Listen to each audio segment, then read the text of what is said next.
What's up, Herd? It's another great day to be in the elephant money ecosystem. Let's get on into the charts.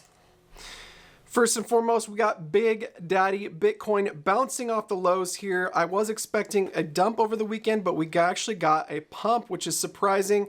It did bounce off the EMA, so we're stalled out at the moment. However, we are, though flat, slightly green this morning. And I wanted to take a little bit more deep dive into the overall market. So let's look at Bitcoin on a couple different time frames.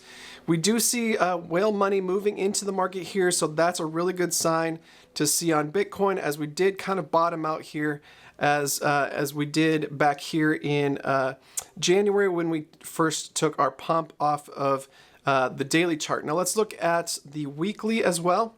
Getting into the weekly chart here, money flow is actually really low right here, and in fact it's lower than it was when we pumped back in January. So if you're looking at this is October into January, guys, where we pumped originally for the beginning of this bull market, and we're actually lower than that as far as whale money flow goes, but we're holding prices above 60,000. So that's really great to see. I do expect this to turn around rather quickly, guys, as we haven't seen money flow this low since we were in the beginnings of the bear market.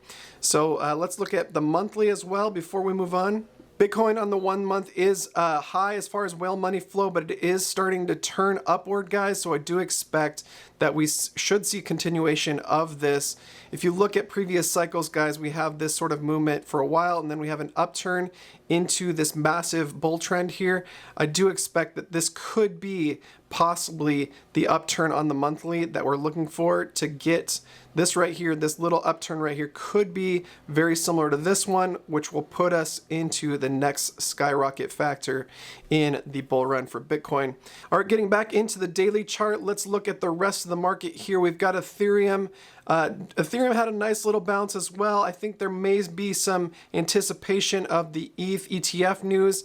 Could be trading as early as on Thursday, guys, the 4th. Haven't heard anything specific there yet, but we'll catch you up on Wednesday. Let's get into BNB. BNB is down just a little bit, trading just completing this massive bull flag, guys. We had that fake out to the top. I do think we'll continue to see upside. Whale money flow was low a couple days ago and is starting to trend up, so I do think we could have something similar to this bull trend here, where we went from this low to this high. I think accumulation of whale money is going to make this move up. Let's get into Solana as well. Solana kind of heading into an uptrend as well. Has some nice whale money flow. Could be getting to the top before it comes back down again. So do be careful there, guys. But I do think Solana is going to outperform this cycle. Just sentiment all the way around is really great about it. I think last cycle decentralization was a huge factor. In this cycle, it doesn't seem to matter as much. And Solana is one of the least decentralized as far as the sequencers and validators go. However, it just works. Easy onboarding and low fees makes a huge difference, guys. So I think a lot of people are neglecting that narrative of decentralization and just looking towards the tech and how easy it is to use. So let's move on into the elephant money ecosystem. Elephant is really kind of trading sideways now, not getting much lower, not getting any higher, though we got some whale money flow into elephant recently.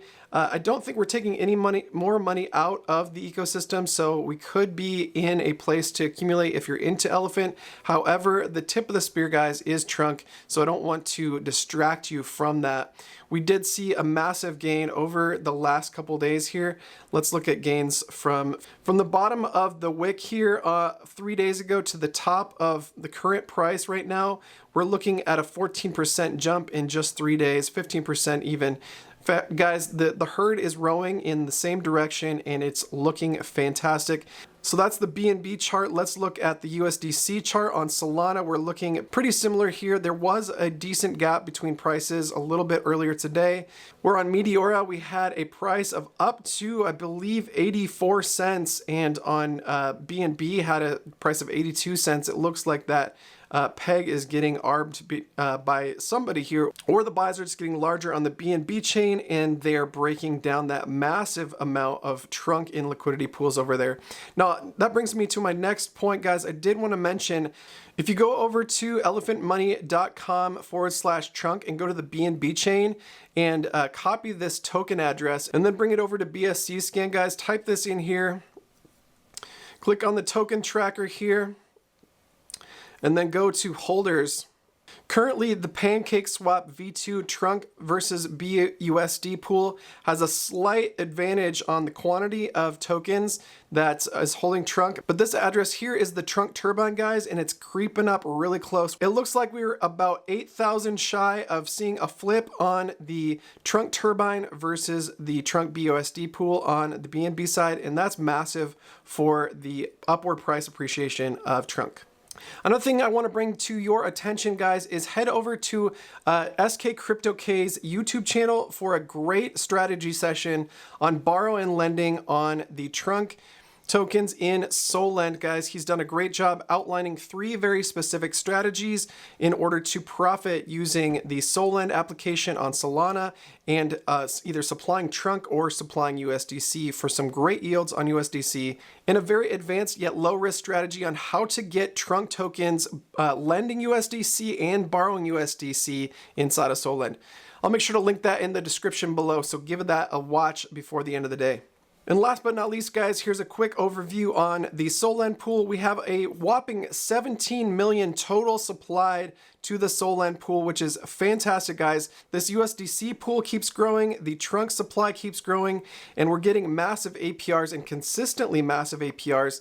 83% currently on the lend side, 124% on the borrow side. I'm gonna change this to APY as these are auto compounding, guys. That's 124% annualized APY. That means you get 1.25 times your money if you hold it for a year, if the APY stays or goes higher. And as well on the borrow side, guys, that's 228% on the borrow side. So do be careful about that. Again, watch SK's video on the strategies to use Solend. One of these strategies being specifically given to us by BT in a chat on Telegram last week. Make sure to join us in the Telegram. I'll link that in the description below as well. Have a great day and God bless.